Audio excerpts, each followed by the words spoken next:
l'association d'Eurochef.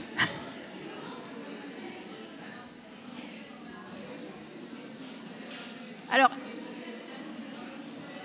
Olivier, je vous propose de me rejoindre.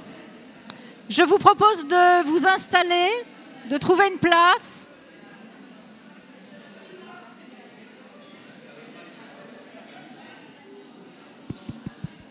Je vous propose de vous installer. Charlotte, vous pouvez,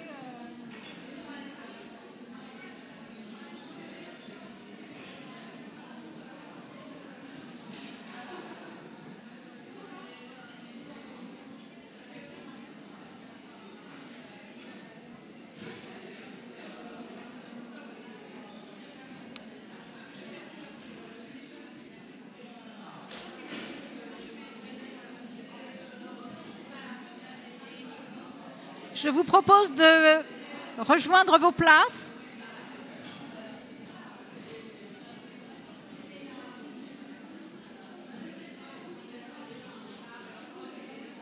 On a beaucoup de choses à se dire. On a beaucoup de choses à se dire.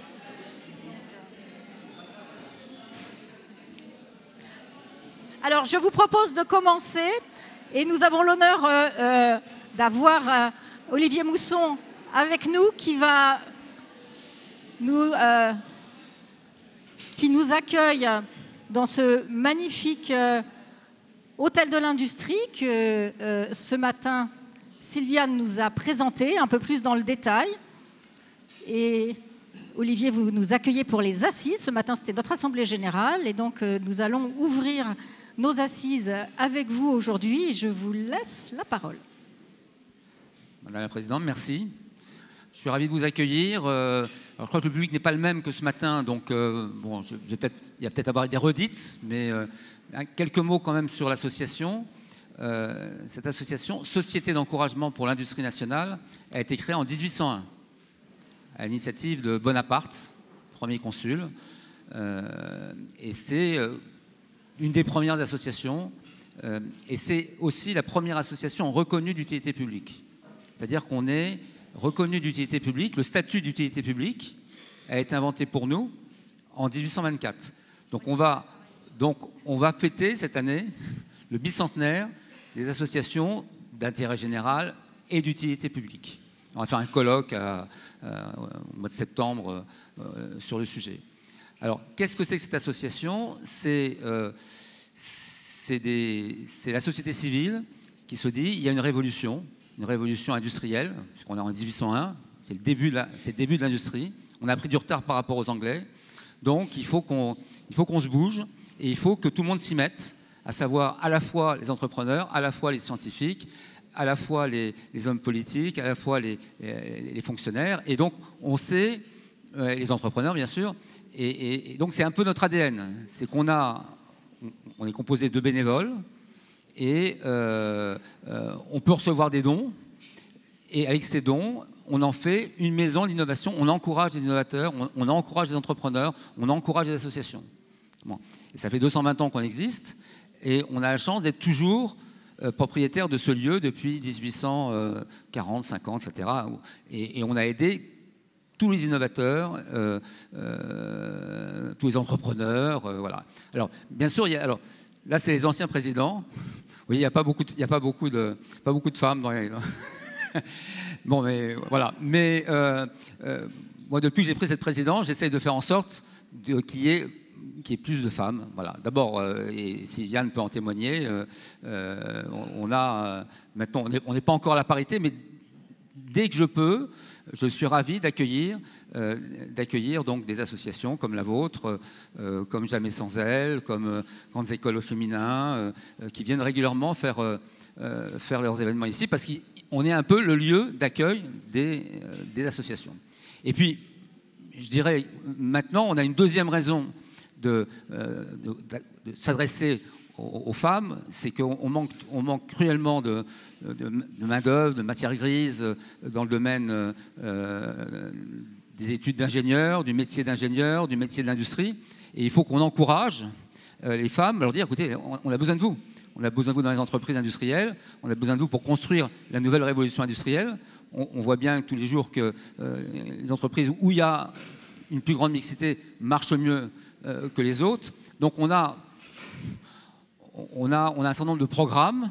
On a un programme pour encourager les jeunes à aller dans l'industrie, les jeunes garçons et les jeunes filles. On a monté un prix de la photo. On a monté une communauté de jeunes. On leur dit vous êtes ici chez vous. Donc une fois par mois, ça s'appelle la Facto. Ils viennent et puis ils créent leur propre univers. On a monté un programme Renaissance industrielle où on va dans les territoires. On accueille, on va créer des accélérateurs également dans différents domaines. Donc, non, on a besoin de vous et on doit avoir. On fonctionne un peu comme une académie, dans la mesure où on a des comités techniques, mais on a également des délégations régionales et des délégations à l'étranger. Et puis, on n'est pas nombreux en nombre, mais on doit avoir une cinquantaine de partenaires avec qui on monte des événements. Voilà. Donc on doit avoir 50 partenaires, ce qui permet finalement d'avoir des événements tous les jours. Voilà. On est d'utilité publique et on le fait savoir. Et le lieu le mérite.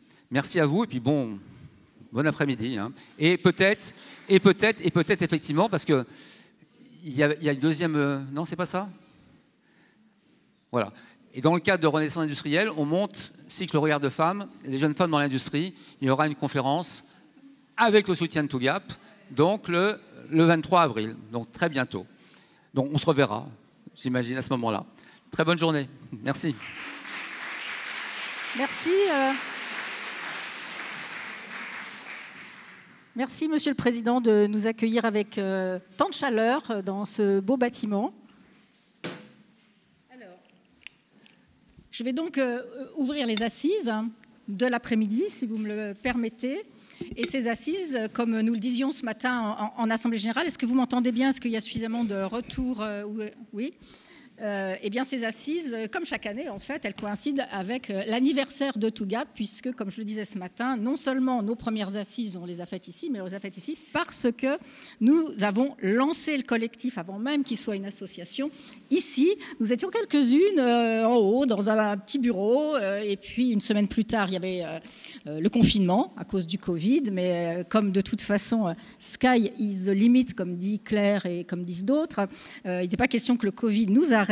Et donc, TOGAP a progressé de façon spectaculaire dès les premiers jours du confinement. Alors aujourd'hui, avec quelques jours de retard, en fait, on fête notre anniversaire, parce que notre anniversaire, c'est le 4 mars. Et le 4 mars, comme vous le savez, évidemment, le 4 mars, c'est l'adoption par le Congrès à Versailles de l'inscription de l'avortement dans la Constitution française, et la France est devenue à cette occasion donc le premier pays au monde à inscrire l'interruption volontaire de grossesse dans la Constitution. Et ça constitue bien entendu un message d'espoir majeur pour l'ensemble des femmes du monde entier. Alors ce vote est historique et il était loin d'être acquis, comme vous avez pu le voir, parce qu'il a fallu batailler beaucoup, notamment au Sénat. Le Sénat, dont je rappelle qu'il est composé seulement de 36% de femmes après le renouvellement de novembre 2023, où avant elles étaient 35%, donc d'un renouvellement à l'autre, on a un point de plus. Voilà, on peut aller peut-être un peu plus vite. Et pour obtenir son aval, je pense que vous en souvenez, on est passé de la notion de droit à celle de liberté, puis de liberté à celle de liberté garantie. Et on a fini, après une mobilisation effrénée en coulisses au Sénat par les sénatrices, par les filles et les épouses et les petites filles des sénateurs, à emporter la décision d'un certain nombre de récalcitrants. Eh bien, on peut en tirer un enseignement.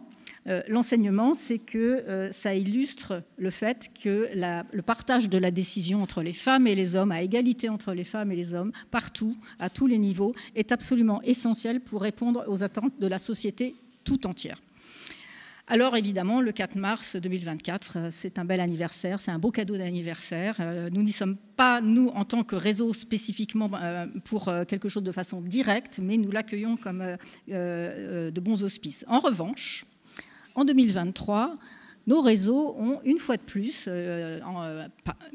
c'est-à-dire après la victoire que nous avons obtenue avec l'adoption de la loi Rixain il y a presque 2 ans maintenant, eh bien, avec l'action de nos réseaux, nous avons pu œuvrer pour l'adoption de la loi qui permet d'accélérer la place des femmes dans les postes de responsabilité de la fonction publique, la loi du 19 juillet 2023. Et là, on peut dire que c'est vraiment l'action collective de nos réseaux. Alors, évidemment, les réseaux du secteur public portaient ces propositions depuis longtemps, mais comme je le disais ce matin en Assemblée générale, on n'aurait pas pu avoir ce résultat si nous n'avions pas travaillé main dans la main avec les réseaux du secteur privé qui ont fait valoir le fait que si l'État imposait des conditions de parité ou imposait l'index aux entreprises, eh bien, il fallait aussi qu'il s'impose à lui-même les mêmes contraintes et donc rappelait l'État à son devoir d'exemplarité. Alors, je ne reviendrai pas sur le détail de cette loi,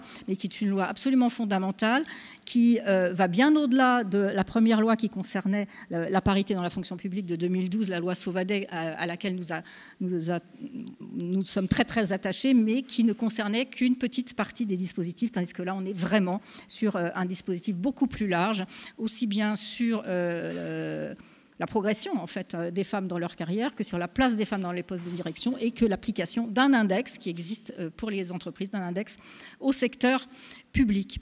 Et ce travail a été possible, ce travail conjoint a été possible parce que les pouvoirs publics, une fois de plus, ont salué le travail que nos réseaux ont fait. Et il y a en fait un hommage totalement inédit, je crois, qui a été rendu par le ministre de la fonction publique lorsqu'il a ouvert les débats au Sénat, puisque ça a commencé au Sénat, la discussion parlementaire, en rendant un hommage public au travail des réseaux qui sont les nôtres.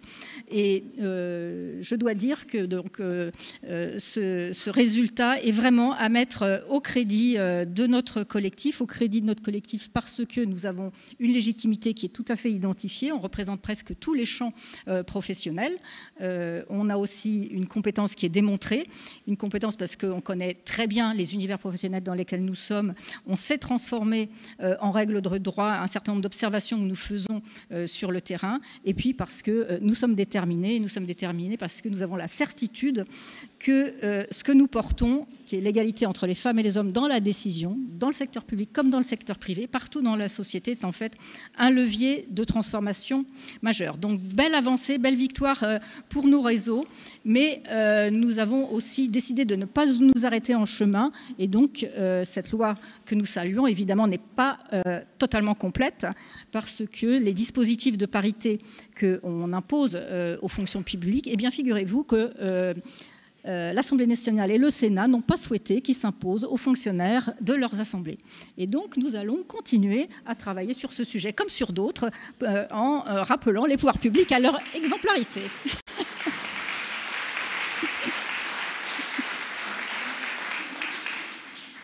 Et dernier point que nous avons obtenu de très haute lutte, mais grâce aussi au travail très poussé que nous avons pu avoir avec les parlementaires et aussi avec Isabelle Rome. Je ne sais pas si Isabelle Rome est toujours avec nous, mais elle était avec nous tout à l'heure. Évidemment, elle était à la manœuvre. Nous avons obtenu dans la loi l'obligation de parité dans les cabinets ministériels, y compris au cabinet du président de la République, parce que, comme vous le savez, le degré le plus élevé de la prise de décision dans la vie publique, eh bien, ce sont des décisions qui sont prises au niveau des cabinets ministériels et bien évidemment au cabinet du Premier ministre et du Président de la République. Vous verrez tout à l'heure des choses intéressantes sur l'observatoire que nous avons donc initié l'année dernière sur la parité dans les cabinets ministériels, mais maintenant, c'est gravé dans le marbre, même si certains ne souhaitaient pas que ça le soit. Alors, aujourd'hui, nous avons donc 4 ans, voilà, 4 ans avec de belles réalisations à notre actif. Aujourd'hui, nous sommes plus de 80 réseaux. Donc, on est parti à 37. Alors, sans vouloir paraphraser trop le CID, mais on est parti à 37. Par un prompt renfort, on s'est retrouvé à 80. Et puis, peut-être qu'en arrivant au port, on va être 3000. Alors, 3000 réseaux, j'ai fait quand même le calcul. 3000 réseaux, c'est 18 millions de membres en France. Et aujourd'hui, on est quand même à 500 000 membres en France et 1,5 million dans le monde, ce qui est déjà pas rien. Mais après, on peut se dire qu'on peut arriver dans les 4 ans qui viennent à 18 millions de membres en France. Sachant que la population active féminine en France est de 13 millions, ça veut dire qu'il y a 5 millions d'hommes qui vont nous rejoindre d'ici peu de temps, donc beaucoup d'espoir. Alors avant d'en arriver là, évidemment, cette croissance forte et continue est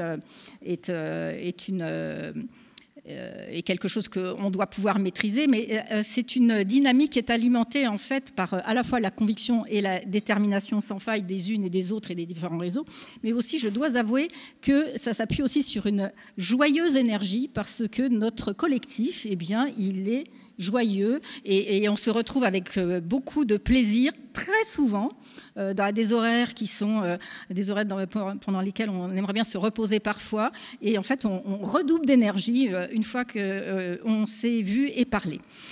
Alors la croissance de ce collectif et sa nature, parce qu'effectivement, en passant de 37 à 80, eh bien, d'abord, on a une masse critique, mais l'ensemble de ces réseaux ne se connaissent pas forcément. Donc, il y a un certain nombre de nouvelles idées, de nouvelles actions, de nouvelles initiatives qui sont envisageables et qui sont extrêmement motivantes et stimulantes, dont on a parlé ce matin en Assemblée générale.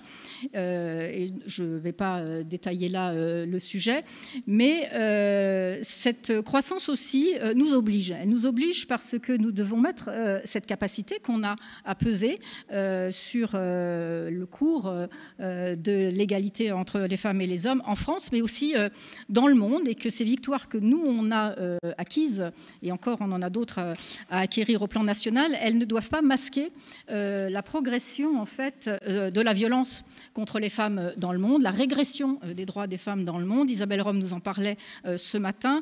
C'est un degré de violence qui aujourd'hui devient absolument systémique. Cette violence, c'est un continuum de l'insulte au crime, en passant, comme elle nous le disait tout à l'heure, par les coups, le viol, et puis le viol comme stratégie, comme arme de guerre. Et elle nous expliquait tout à l'heure que cette stratégie de crime de masse, évidemment, elle est malheureusement encore, elle n'a pas disparu, et elle est encore très présente sur de nombreux terrains de conflit dans le monde, mais comme évidemment chacun et chacune d'entre nous l'ont observé il y a quelques mois, cette utilisation du viol comme arme de guerre a atteint un degré d'abjection supplémentaire les mois derniers par la mise en scène et la diffusion assumée sur les réseaux sociaux des viols des femmes israéliennes lors des attaques du Hamas du 7 octobre dernier. Alors, malgré un début de prise de conscience, moi je ne dirais pas une prise de conscience, je dirais plutôt un début de prise de conscience internationale sur ces sujets, on observe que cette violence, en fait, est toujours largement ignorée dans les négociations de paix, précisément parce que les femmes sont exclues de ces négociations de paix. Et cela montre bien que la place égale des femmes aujourd'hui dans la décision publique et politique, en particulier dans les régions où il y a des conflits, constitue une urgence mondiale. Et ce sujet fera l'objet de notre deuxième table ronde. Alors 2024, nous sommes en 2024 aujourd'hui. Est-ce qu'on verra un répit en 2024 ? Peut-être un répit de courte durée, on l'espère de plutôt longue durée pendant les Jeux olympiques et paralympiques que nous avons l'honneur d'accueillir à Paris. Comme vous le savez, ces Jeux sont les premiers de l'histoire à accueillir autant de femmes et d'hommes athlètes.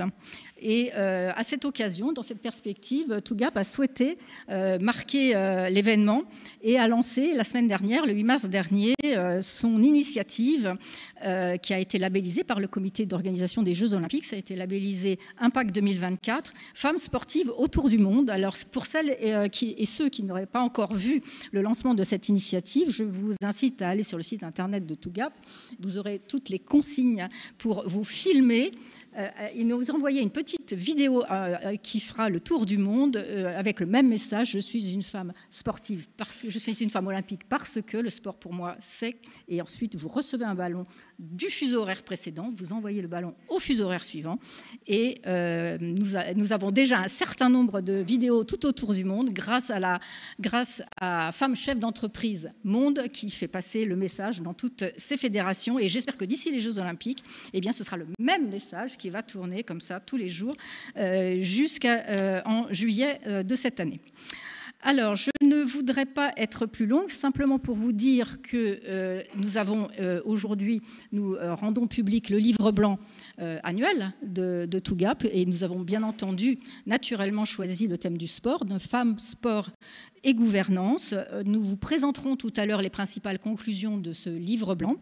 Et avant de présenter ces principales conclusions, nous avons trois tables rondes dont le fil directeur, c'est les femmes dans les grandes transitions mondiales aujourd'hui. Les femmes, donc, dans la transition dans le monde du sport. On espère que le monde du sport est en transition. Et la transition de la gouvernance partagée dans le monde, et donc l'urgence mondiale du partage de la gouvernance, et la place des femmes dans les transitions numériques et écologiques. Après, nous allons présenter donc ce livre blanc, puis après une petite vidéo au cours de laquelle Marie-Pierre Rixain vous expliquera pourquoi elle est marraine de notre événement Femmes sportives autour du monde. Et bien, Marie-Pierre Rixain clôturera ses assises en fin d'après-midi. Voilà, je laisse donc la parole aux intervenantes de la première table ronde pour le rôle du sport dans les transformations sociétales que nous vivons aujourd'hui. Bienvenue à nos assises.